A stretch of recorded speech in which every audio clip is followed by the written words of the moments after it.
নাক কান মুড়ে নিচ্ছি, আর কোনো দিন এই জায়গাতে যাবো না। কোন জায়গায় গেলাম বন্ধুরা, সেটা দেখতে হলে পুরো ব্লগটা দেখতে দেখো, খুব ইন্টারেস্টিং হতে চলেছে আজকের ব্লগটা। তো ভীষণ পরিমাণে অবস্থা আমার খারাপ হয়ে গেছে। শুভ সকাল বন্ধুরা, দেখতে পাচ্ছ সকাল সকাল আবার একটা ব্লগ শুরু করে দিলাম তোমাদের সাথে, আজকে একটা ডেইলি রুটিন। তো চলো দেখতে এখন আমি চলে যাচ্ছি হাটে। তো হাটের জন্য আমাদের মার্কেট থেকে বেরিয়ে পড়েছি, মানে আমাদের বাড়ি থেকে। গ্রামের প্রকৃতির দৃশ্য, সাথে বৃষ্টি, তো অ্যাডভেঞ্চারটা খুব সুন্দর হতে চলেছে। বাট আমতায় গিয়ে দেখছি কোনো বৃষ্টির দেখাশোনা নেই, কী ব্যাপার কী জানি, আমাদের দেখে হয়তো বৃষ্টি হয়তো লুকিয়ে নিল। তো চলো এরপর আমরা বাসে উঠে যাই, বাসে উঠে আবার কিছুটা যাই, মানে হাট আমাদের বাড়ি থেকে প্রায় 2 ঘন্টার কাছাকাছি রাস্তা। তো সেই জন্য ভেবেছিলাম প্রথমে বাইক নিয়ে যাবো, তার তোমাদের বৌদি বললো না, বাইক নিয়ে যেতে হবে না, চলো আমরা বাসে করেই যাই। তো বাসে উঠে পড়েছি, উঠে চলে এলাম রানিহাটি আসবো, জ্যাম পাবো না এটা তো কোনো দিন হতে পারে না, কারণ যতবার এসেছি রানিহাটি আমার এতটা ভালোবাসে, সেই জন্য জ্যামটা আমাকে সবসময় ফ্রি হিসেবে দিয়ে দেয়।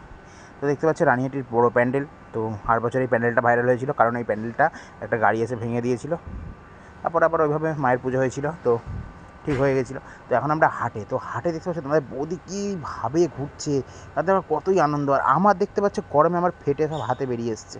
তো দেখতে পাচ্ছ আমার গরমে অবস্থা, মানে একটা গেঞ্জি পুরো ভিজে গেছে, ভিজে পুরো গায়ের মধ্যে আমার শুকিয়ে গেছে, সেই জন্য আমার ঠান্ডা লেগেও অবস্থা আমার খারাপ হয়ে গেছিলো। তো এই হাটের বাইরের ভিড়টা তোমরা দেখতে পাচ্ছ বন্ধুরা, ভিউ আর ভিড়, ভিড় মানে এটা হচ্ছে বিকেল 4টে বাজে, এখন ভিড়। তাহলে সকালবেলা আমরা যখন ঢুকেছিলাম হাটে, তখন কীরকম পরিমাণে ভিড়টা ছিল তোমরা এবার বৌদির মুখ থেকে আপনারা শুনে নাও। আর আসবি তুই, তোমাদের বৌদির খুব শখ হয়েছিল হাট দেখার, দেখতে পাচ্ছ ভিড়, পরিমাণটা ভিড়ের, মানে বৃষ্টি হয়েছিল এই মাত্র, বৃষ্টিটা বন্ধ হয়ে রোদ উঠেছে। তো এখন দেখতে পাচ্ছ ওর অবস্থা আর আমার অবস্থা, একটা পুরো যে ঘেমে একাকার হয়ে আছে। এই যে আমাদের পূজোর শপিং হয়ে গেছে, তো দেখাও, এখনো মম দিতে বাকি আছে, তাই তো মম? মম বলো। হ্যাঁ এখনো বাকি আছে। এটা আমাদের বঞ্জির জামা, এটা আমাদের পুচকের জামা। আবার লাইট না কি আছে ওটা জ্বালাও, লাইট জ্বালা আছে, দাঁড়াও।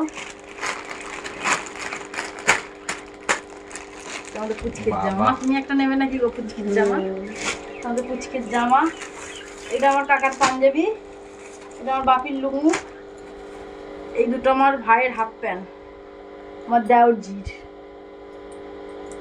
আমার দেওরের হাফ প্যান্ট, এই দুটো আমার ব্লাউজ, এটা হলো আমার মাম্মির খাবার।